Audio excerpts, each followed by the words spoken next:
Bienvenue dans Un œil sur les médias avec Karim Yayaoui. Bonsoir Karim. Bonsoir. Il y a donc un nouveau rebondissement dans cette affaire qui n'en finit pas de Gérard Depardieu. Alors, vous en parliez il y a quelques instants. Vladimir Poutine a signé un décret qui accorde la citoyenneté russe à Gérard Depardieu. Sur le compte Twitter de la présidence, on avait déjà cette information officielle dans l'après-midi. Mais ce soir, la radio RTL, radio française, nous explique que François Hollande et Gérard Depardieu se sont longuement expliqués au téléphone.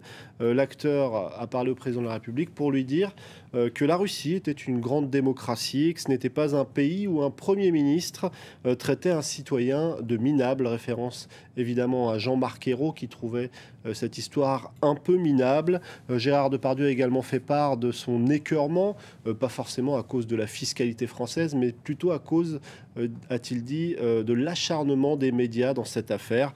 En tout cas, Vladimir Poutine avait déjà évoqué cette hypothèse que Gérard Depardieu prenne la citoyenneté française. Il en parlait déjà dès le mois de décembre. Il disait « Si Gérard veut vraiment avoir un permis de séjour ou un passeport russe, c'est une affaire réglée et de manière positive ». Alors ça suscite énormément de réactions en France. Sur le site du Nouvel Observateur, Bruno Régé-Petit se demande si ce n'est pas une humiliation pour tous ceux qui ont soutenu publiquement Gérard Depardieu. Clairement, cette affaire, ce départ peut-être en Russie, fera peut-être réfléchir certains de ceux qui l'ont soutenu. Mais c'est pas vraiment une surprise, Karim, Depardieu et la Russie. Non, pas vraiment. C'est ce que souligne d'ailleurs le site du Figaro, les sulfureuses amitiés de Depardieu, pas seulement en Russie, mais dans toute l'ex-URSS.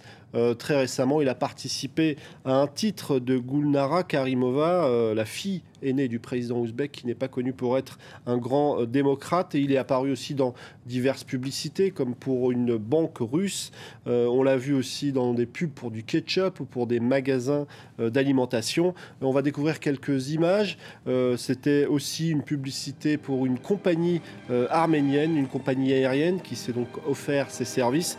Mais ce qui a marqué les esprits durablement, c'est sans doute sa participation en octobre dernier à une fête pour l'anniversaire de Ramzan Kadyrov, le leader tchétchène que beaucoup présentent comme un dictateur assez sanguinaire. Il a proclamé ce soir-là gloire à Kadyrov, des paroles qui sont restées en travers de la gorge de pas mal de personnes. Et sur Twitter, évidemment, cette affaire est très largement commentée. Alors sur Twitter, Gérard Depardieu ne s'appelle plus Depardieu, mais Depardieff. On a même son passeport que beaucoup ont partagé aujourd'hui sur les réseaux sociaux. Gérard Depardieu avec ce tout nouveau passeport. Évidemment, les caricatures, les détournements, il y en avait pas mal. On imagine Depardieu en train de jouer pour un film russe dans ce dessin humoristique où Depardieu apparaît en SDF. On l'imagine aussi à côté du milliardaire Khodorkovsky parce qu'il va devoir apprendre le rôle de ce qu'est un milliardaire en Russie. C'est pas forcément très facile. Et puis on l'imagine aussi acteur, évidemment, interprétant Rasputin, mais en russe avec des sous-titres en belge et une sortie en exclusivité mondiale du côté des îles Caïmans. Sauf en France. Sauf en France. On évoque à présent une lettre de la présidente argentine qui ravive les tensions au sujet des Malouines. Alors on découvre cette lettre qui est apparue comme par enchantement pour le 180e anniversaire de la prise par les Britanniques de cet archipel qui se situe à 14 000 km de Londres.